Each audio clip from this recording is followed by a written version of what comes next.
মালদা জেলার অন্যতম পর্যটন স্থল ঐতিহাসিক গৌড় এবং আদিনা ও পান্ডুয়া। ঐতিহাসিক স্থাপত্যের জন্য এই দুই জায়গায় ছুটে আসেন দেশ বিদেশের বহু পর্যটক। তবে গৌড়ের থেকেও আদিনা পান্ডুয়ায় আবার একটি ধর্মীয় ঐতিহ্য রয়েছে। পান্ডুয়ার বড় দরগা এবং ছোট দরগাতেও আসেন অসংখ্য মুসলিম। তবে সম্প্রতি ভারতীয় পুরাতত্ত্ব বিভাগে একটি নির্দেশের জেরে আদিনা মসজিদে পর্যটক সংখ্যা তলানিতে এসে ঠেকেছে। আদিনা মসজিদের প্রবেশের ক্ষেত্রে কড়াকড়ির জেরে এখান থেকে মুখ ফেরাচ্ছেন পর্যটকরা। পুরাতত্ত্ব বিভাগের পক্ষ থেকে নির্দেশ জারি করা হয়েছে, আদিনা মসজিদে ক্যামেরা, মোবাইল, জলের বোতল এবং খাবার নিয়ে প্রবেশ নিষেধ। এদিন আদিনা মসজিদে গিয়ে দেখা গেল বিভিন্ন জায়গা থেকে পর্যটকেরা ঘুরে এলেও আদিনা মসজিদে প্রবেশ করার ক্ষেত্রে বড় বাধার মুখে পড়তে হচ্ছে তাদের। সরকারি নির্দেশের জেরে অনেকেই নিয়মের বেড়াজালে মসজিদে প্রবেশ করতে পারছেন না। কেমন আসছে? মোটামুটি আসছে, আগের তুলনায় কমেছে। এখন অফ সিজন তো এটা একটু কমবেই ধরো। ওই পর্যটকরা কিছু পর্যটক ঘুরে যাচ্ছে, ওরা বলে আমাদের মোবাইল টোবাইল রাখার জায়গা নেই, মোবাইল নিয়ে ঢুকতে দিচ্ছে না। মোবাইল তো ভেতরে নিয়ে ঢুকতে দেওয়া হয় না, এখানে মোবাইল ক্যামেরা এগুলো সমস্ত বাইরে নিজেকে রেখে। আজকেও বাইরে থেকে লোকজন এসেছিল। হ্যাঁ, বাইরের থেকে লোকজন তো প্রায় হদ্দিনই তো আসছে ধরুন। অস্ট্রেলিয়া থেকে এসেছিল, আচ্ছা শুনলাম। হ্যাঁ, ওনারাও তো ঢুকেছিলেন। হ্যাঁ, ওনারা ঢুকেছিলেন, ওনারা পারমিশন নিয়ে এসেছেন। এখন ওনার পারমিশন ছিল কোরমাল থেকে।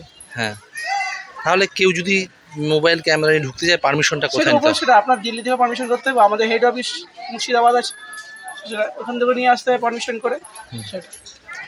আর এমনি নিরাপত্তার জন্য আপনারা কি কি ব্যবস্থা রেখেছেন? নিরাপত্তার জন্য আমার ধরুন এখানে যা আছে, এখানে সিসি ক্যামেরা আছে। কতটি রেখেছেন সিসি ক্যামেরা? আছে সিসি ক্যামেরা মোটামুটি অনেক কটাই আছে। কেমন আসছে? টোটালি নাই, টুকটাক। কেন? ওই যে জলের বোতলে ঢুকতে যায় না, কোনো মোবাইল নাই, দেখা গেলো কেউ ঘুরতে আসছে কুটুম দিয়ে ছবি তুলতে দেয় না, দেয় না, ওই জন্যই অন্য অন্য সাইডে চলে যাচ্ছে। বাইরে থেকে ছবি? বাইরেও বলে গেট ছেড়ে সাইডে ছবি তুলছে। গেট থেকে ছবি না, মানে গেট থেকেও ছবি তুলতে দিচ্ছে না। তো মানুষ আসবে কিভাবে? অফিসাররা বলছে না, পর্যটক তো কমেনি, তাই বলছে। ওই কমেনি। হ্যাঁ, ভেতরে কয়টা আছে দেখান তো? অনেক কমে গেছে, অনেক কমে গেছে। হ্যাঁ, 100% ভেতরে 80% কমে গেছে। কোথা কোথা থেকে আসছে ঘুরে যাচ্ছে? একটু আগে দেখুন রায়গঞ্জ থেকে চলেছে। রায়গঞ্জ থেকে আসছে, কলকাতা থেকে আসছে, মুর্শিদাবাদ থেকে আসছে, কিন্তু মোবাইল না নিয়ে ঢুকে দিবে নাকি? একটা স্মৃতি, একটা মোবাইলে ছবি তুলবে। আগে তো হতো। আমি যে ঘুরতে আসলাম, একটা ছবি যদি না দেখাতে পারি বাড়ির লোককে বা কুটুমকে, কিভাবে লোক আসবে ঘুরতে? ছোট বাস আসছে, হ্যাঁ ভালো আসছে। ভালো না তো, বেচা কিনা হয় না, দোকান পয়সা দেশে। কেন? লোকজন আসছে, ভিতরে ঢুকতে পায় না, খেয়ে দিয়ে যেতে পায় না কোনো। আর